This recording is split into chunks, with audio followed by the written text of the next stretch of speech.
Have you ever died to go out on a Friday night with your friend after not seeing them and working all week long? And when you get there and you think you're going to have a great cocktail, what you get instead is hours worth of your friend telling you about their dumb ex-boyfriend and what they did next? Yep. Okay. Now, if you've ever been in that mess, I have got someone who can help us all. With me today is Dr. Cortney Warren, who has written a fabulous how-to book, Letting Go of Your Ex. Dr. Warren, Cortney, welcome. Thank you, Andrea. It is such a pleasure. And I have to tell you, I have also been that person. So to all of my friends out there who have listened to me recount my pain around certain relationships, thank you. Yes. I get it. I've been there. Yes. You know, the second part of that is that we all know, then you get stuck with the check at the end of the night because the person's so distraught. So you not only didn't have your Friday night, you had to pay the bill. That makes it even worse. Mm-hmm. But Cortney, I know that you've written this book. Yes. Letting Go of Your Ex. And the title says a lot. Let's start with why. Tell us why you wrote this book. Romantic relationships and breakups are one of the main reasons people come to therapy, because as humans, we are really social creatures. We date, we have intimate relationships with people, and it's part of exploring ourselves and figuring out who we are, right? And so really, I wrote this book because it is such a universally difficult experience for all of us. When you fall in love with someone and then break up, it is something that no matter what age you are, racial background, income level, sexual orientation, it's a human experience that is difficult for almost all of us across cultural contexts. And so I really was compelled to write it, hopefully to help people overcome breakups, but also because it was a part of my own personal journey and something that I've shared professionally and publicly, that breaking up can be really, really painful. And so offering some CBT skills, cognitive behavioral skills that can really help you get out of that cycle that keeps you stuck on your ex is a passion of mine, because there is hope. There are ways that you can get out of this cycle. And I want to help people figure out what those are. Okay. And that's, you know, I think that's a really important thing. This book is written so that people really do know that no matter how miserable where they are right now is relative to their love life, there is hope. But before we go to the hope part, because we've had conversations about your work before, I remembered one time being so taken. I asked the question, is it possible that people don't get over that pain in your heart that happens? And you said yes.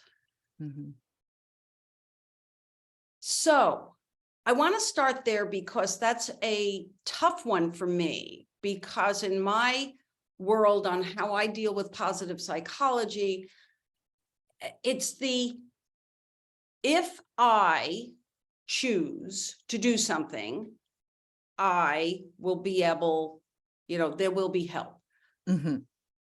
But I've done some research, and your fact is actually what the research shows. There's actually a number like 10%. Can you talk about that? Let's get that group out of the way so that people know they're really in the 90% group. Yes. 10%. We're not talking to the 10%, but tell us who those 10% are. You know, if any of the listeners, and you and I have been there, have ever fallen in love, you really know what that feels like. It almost is like you're addicted to your mate. You crave them, you think about them, you become completely preoccupied with who they are, and your life really starts to revolve around them in ways that are pretty unique, that look really addictive.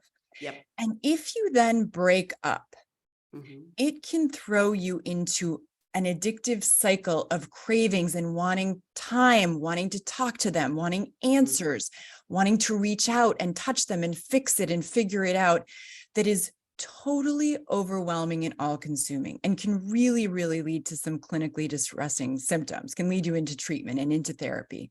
Right.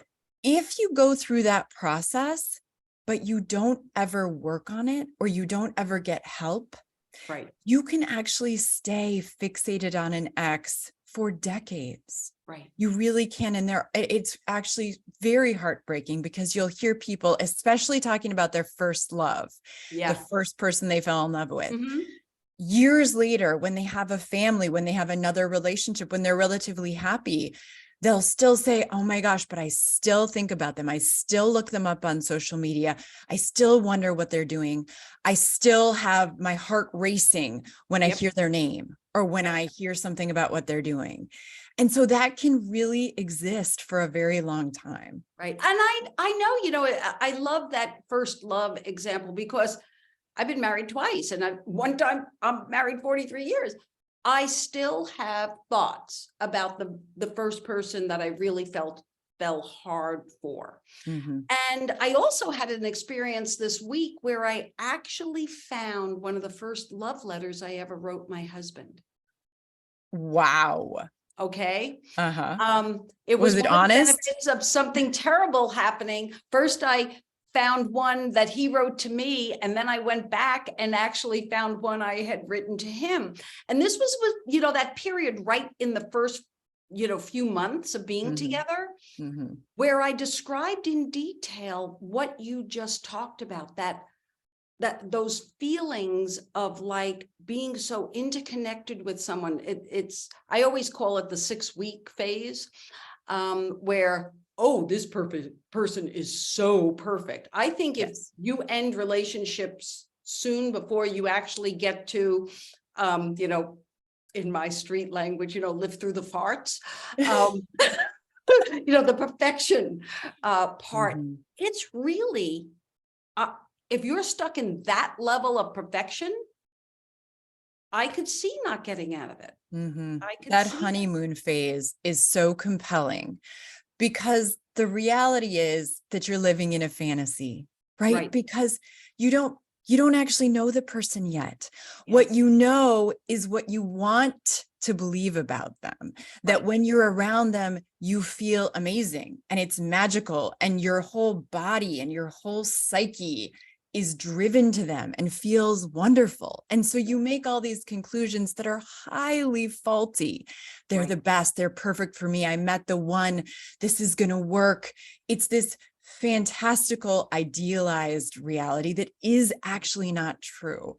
But especially if you break up during that phase, and especially if you didn't want the relationship to end. So if someone broke your heart, if someone left, you were feeling all these feelings and they were like, I don't think you're the one for me, or I'm not interested, or they ghost you, or whatever that looks like, it can absolutely feel devastating. Yeah. So let's talk about that social thing. You just mentioned it, ghosting. Yeah. Which, it sure does look different than when I was a kid. What is it? How does it add to that challenge of letting go? Oh, ghosting is really when someone just stops communicating with you. So you're dating someone, or you've been interacting, or maybe you've even been dating for a few months, and all of a sudden they're just gone. They won't return your calls. They won't return your text messages. They're not coming over. It's like the relationship just ended and they are now a ghost. They are absent.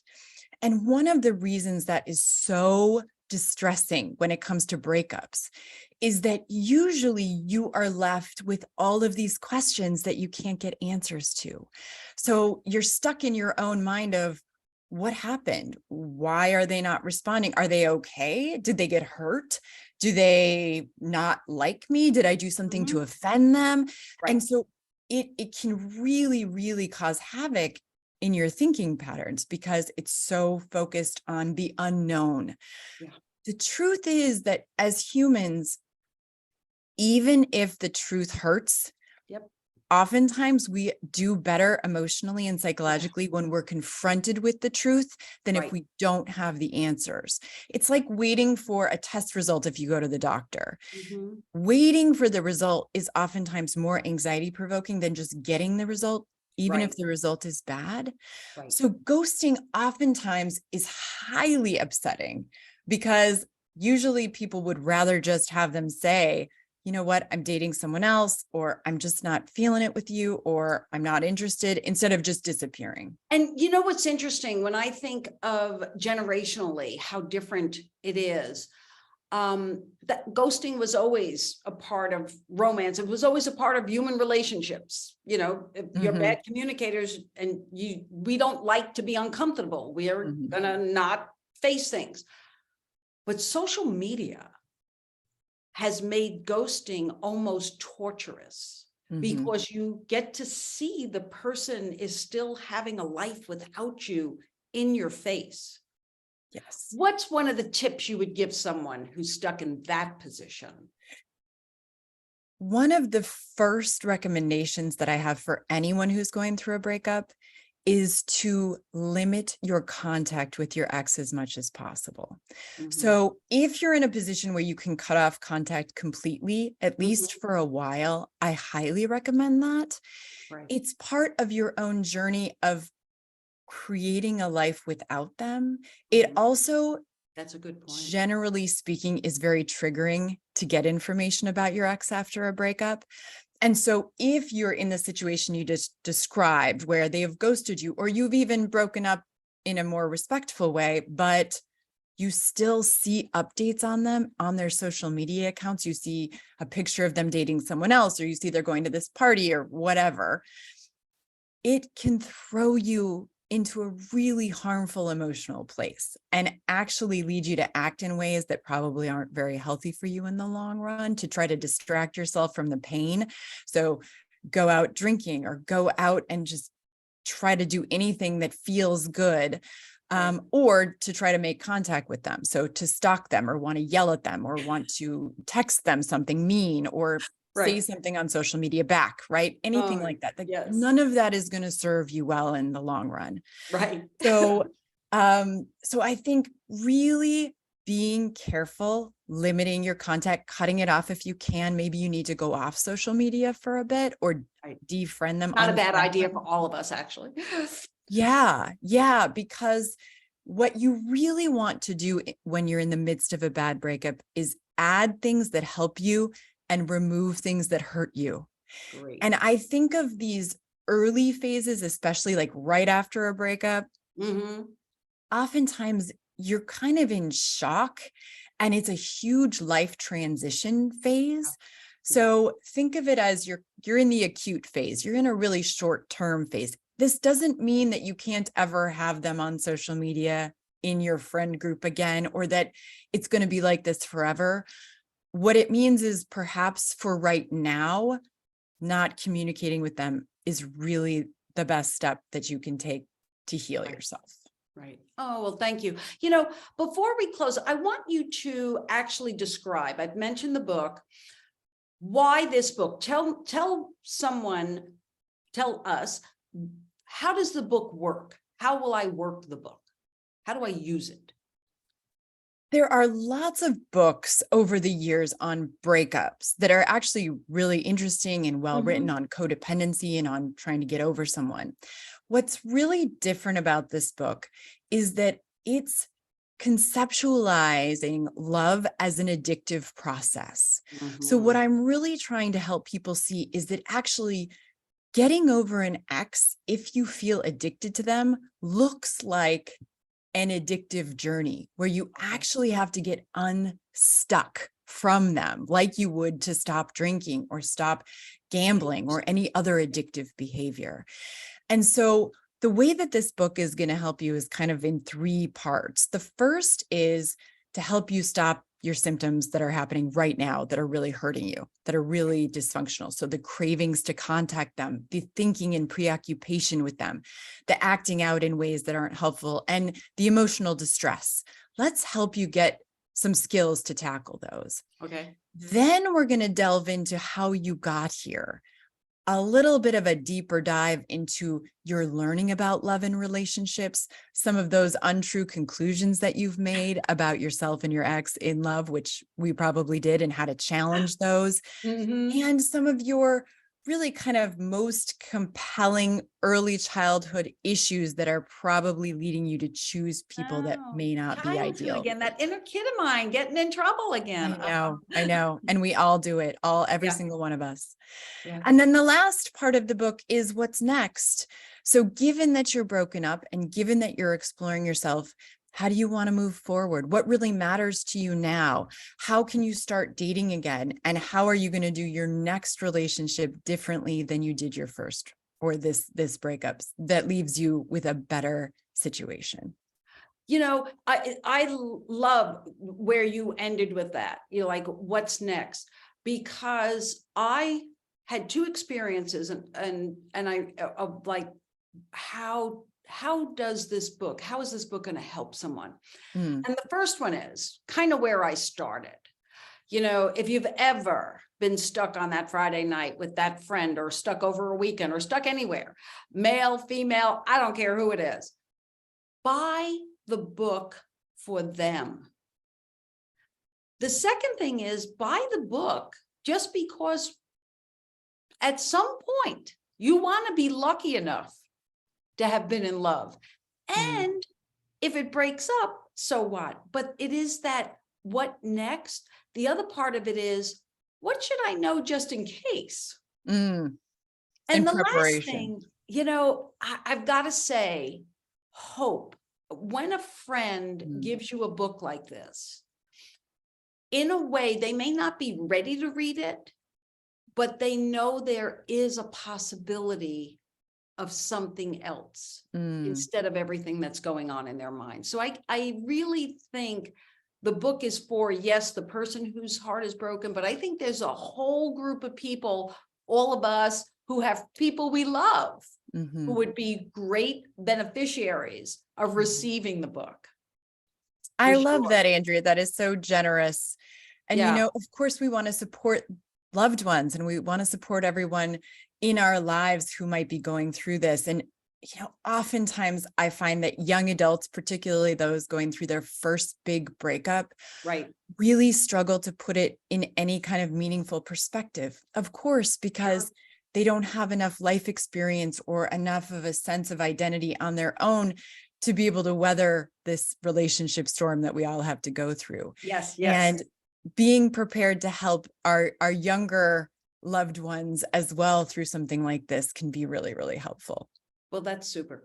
Well, Dr. Cortney Warren, the book is Letting Go of Your Ex. It is available on Amazon and Mhm. others. Where else is Barnes and Amazon? Noble, or Right. any bookstore that you like, Great. Goodreads, wherever you frequent.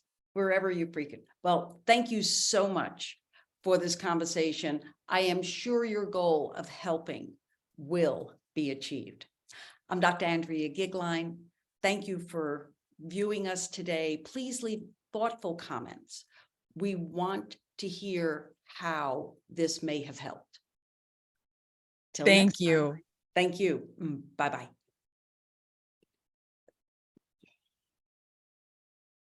Oh, no, it's the recording I want to end. Oh, wait, leave. Oh, no.